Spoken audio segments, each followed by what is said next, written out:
ওহাইওতে গেলে দেখবেন প্রচুর আমাদের মুসলিম কমিউনিটির লোক এবং ইন্ডিয়ান কমিউনিটির লোক। আপনি মন্দির দেখতে পারবেন, মসজিদ দেখতে পারবেন যে আমাদের এটা ওই যে এটা অ্যাবান্ডেন্ট যেটা ছিল সেটা চলে গেছে। এখন বুমিং অ্যাবান্ডেন্ট বিল্ডিংরা কিনতেছেন, কনস্ট্রাকশন করতেছেন, রেনোভেট করতেছেন এবং গভর্নমেন্ট লোন নিয়ে ওনারা এগুলো করতেছেন। গভর্নমেন্ট ইনসেন্টিভ দিচ্ছে যারা ওহাইওতে ইনভেস্টমেন্ট করতেছেন। নিউ ইয়র্ক সিটিতে আপনি ছাড়তে পারবেন না, তাইলে দেন বিংহামটন ইজ আইডিয়াল। আপনি এখনো $150 থেকে $200,000 মধ্যে, $250,000 মধ্যে একটা বাড়ি পাচ্ছেন, যেটা নিউ ইয়র্ক সিটিতে পসিবল না। 2026 সালে মাল্টি ফ্যামিলি এবং নতুন কনস্ট্রাকশন বাড়ার ফলে কোন মার্কেটগুলোতে সিঙ্গেল ফ্যামিলি হোমের দাম কমতে পারে? আইডিয়ালি স্প্রিং টাইমটা হলো বেস্ট টাইম টু বাই, কারণ আপনার স্কুলের সমস্যা বা ওই যে ওয়েদারটা ফ্যাক্টর, ওইগুলো আপনি মুভিং করতে হলে তো একটা প্রিপারেশন দরকার। 2026 সালের কোন এলাকায় বাড়ি কিনলে, সেটা আমেরিকার যে কোনো জায়গা হোক, যে কোনো স্টেট হোক বা এলাকাই হোক, তেমন বাড়ির দাম কমার বা স্থিতিশীল থাকার সম্ভাবনা কোথায় সবচেয়ে বেশি আপনার কাছে জানতে চাই। আপনার দুইটা কোয়েশ্চেন, ধন্যবাদ রানা ভাই, ধন্যবাদ বিওয়া যারা আমাদের সাথে যুক্ত হচ্ছেন। দুইটা কোয়েশ্চেন, আপনার কোথায় কমবে, কোথায় স্থিতিশীল থাকবে। প্রথমেই শুরু করে নেই কোথায় কমবে। এখন যে ট্রেন্ড, আনফর্চুনেটলি আমাদের নর্থ ইস্টে তেমন কোনো সিগনিফিক্যান্ট চেঞ্জ আমাদের এই অঞ্চলে আসতেছে না। যেগুলো আসতেছে মিড ওয়েস্টে এবং টেক্সাস বা সাউথে, যেগুলা কারণ ওই প্যান্ডামিকের সময় ওইদিকে খুব বেশি বুম হয়েছিল, যে কারণে ওই যে বাসা থেকে কাজ করছিল সবাই, তো হাউজিং মার্কেটটাও তখন ওইদিকেই বেশি ইম্প্রুভ হচ্ছে।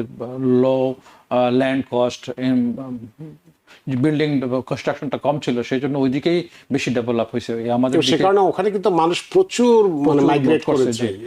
এখন হটেস্ট জায়গা হলো টেক্সাসের অস্টিন, যেগুলো প্রাইস মনে করেন 500,000 থেকে 400,000 নেমে আসছে। সেম জিনিস যারা ফ্লোরিডাতে থাকেন, ফ্লোরিডার থেকে যেতে চাচ্ছেন, টাম্পা একটা আইডিয়াল জায়গা, অনেক নিউ কনস্ট্রাকশন, শত শত বাড়ি আপনার ফোরক্লোজার দিকে যাচ্ছে, গুড প্রাইস, আস্কিং প্রাইস থেকে মনে করেন 100,000 কমে পাওয়া যাচ্ছে।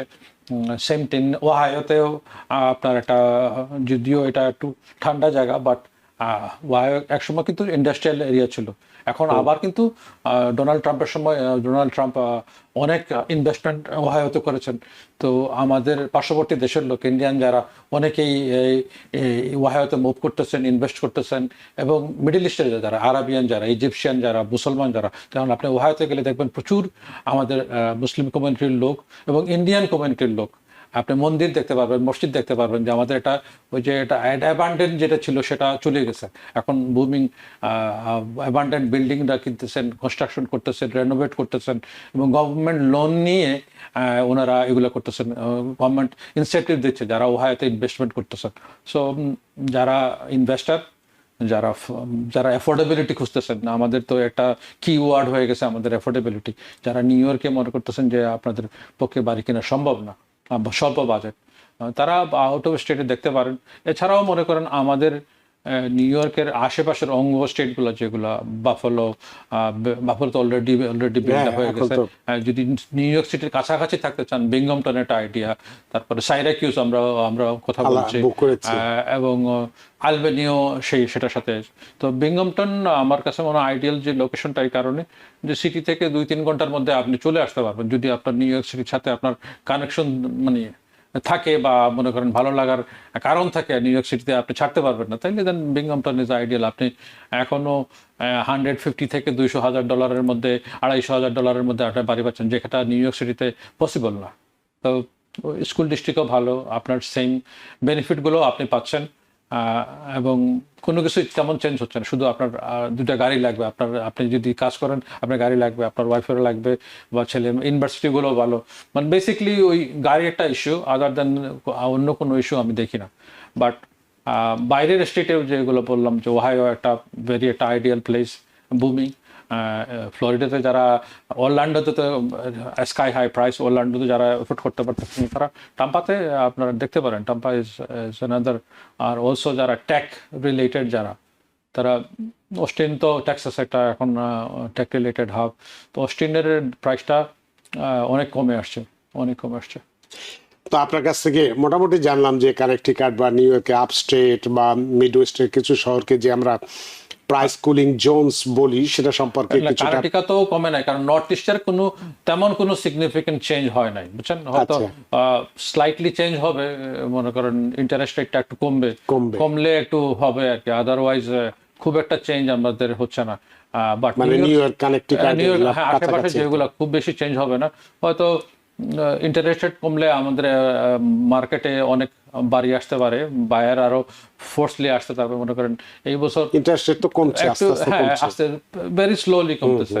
তো লাস্ট ইয়ার মনে করেন এভারেজ ইনকাম বা মানে ইন্টারেস্ট রেট ছিল 6.8%, এটা নামতে নামতে 6.3-তে এখন এসে মানে লেভেল অফ হয়েছে। আশা করা যায় হয়তো নেক্সট ইয়ার আর একটু কমবে, বাট অ্যাবাভ 6% কিন্তু থাকবে। যারা বাড়ি কিনতেছেন তাদের মাইন্ডসেট আপনার মনে রাখতে হবে যে 6%-এর নিচে আসবে না। আপনারা যেভাবেই প্ল্যান করুন, এখন থেকে যদি আপনার বাড়ি কেনার প্ল্যান থাকে, তো আইডিয়ালি স্প্রিং টাইমটা হইলো বেস্ট টাইম টু বাই, কারণ আপনার স্কুলের সমস্যা বা ওই যে ওয়েদারটা ফ্যাক্টর, ওইগুলো আপনি মুভিং করতে হলে তো একটা প্রিপারেশন দরকার। যারা বাড়ি কিনবেন, যাদের অ্যাবসলিউটলি জরুরি তারা তো নিবেই, আর যারা প্ল্যানিং করে নিতে চাচ্ছেন তারা তো I think wait till 2026 spring time, March April থেকে শুরু করুন, দেখা শুরু করুন, তখন আপনার ইনভেন্টরিটা আর একটু বাড়বে। অনেক ধন্যবাদ। তো আপনি 2026 সালের আমরা যেটা বলছিলাম যে কোন এলাকায়, সেটা আমেরিকার যেখানেই হোক না কেন, আপনি অনেকগুলো স্টেট, টেক্সাস, ফ্লোরিডা সহ বিভিন্ন ওহাইও ইত্যাদি ইত্যাদি স্টেটের কথা বলেছেন, আপস্টেটের কথা বলেছেন। তো আপনার কাছে এবার একটু জানতে চাইবো যে 2026 সালে মাল্টি ফ্যামিলি এবং নতুন কনস্ট্রাকশন বাড়ার ফলে কোন মার্কেটগুলোতে সিঙ্গেল ফ্যামিলি হোমের দাম কমতে পারে বলে আপনার কাছে মনে হয়? দেখুন, নর্থ ইস্টে আমাদের এরিয়াতে আগে থেকেই শর্টেজ ছিল, হাউজিংটা শর্টেজ আগেই ছিল। নিউ কনস্ট্রাকশন যেগুলো হচ্ছে সার্টেন এরিয়াতে হচ্ছে, ম্যানহাটনে হচ্ছে, ওইগুলো হচ্ছে, ওইগুলো মনে করেন আমাদের যারা কমিউনিটির লোকজন এফোর্ড করার সম্ভব না। তো বেশ হলো যে খুব একটা নর্থ ইস্টে যারা বাড়ি কিনতে চান, আমাদের নিউ ইয়র্কে বা নিউ ইয়র্কের আশেপাশে যারা কানেটিকাট বা নিউ জার্সিতে কিনতে চান, তাদের খুব একটা সিগনিফিকেন্ট কোনো চেঞ্জ হবে না।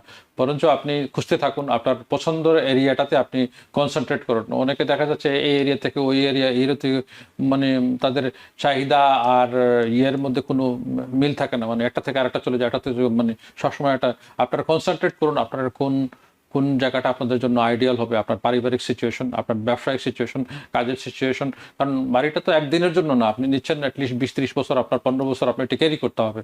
তো বা আপনার অনেকগুলো ফ্যাক্টর আপনার চিন্তা করতে হবে, একজন ছেলে মেয়ে কোথায় পড়াশোনা করবে, যা কিভাবে আসবে যাবে, আপনার সারাউন্ডিং কমিউনিটিটা কি হবে, সাপোর্টিং সিস্টেমটা কি হবে আপনার পরিবারের।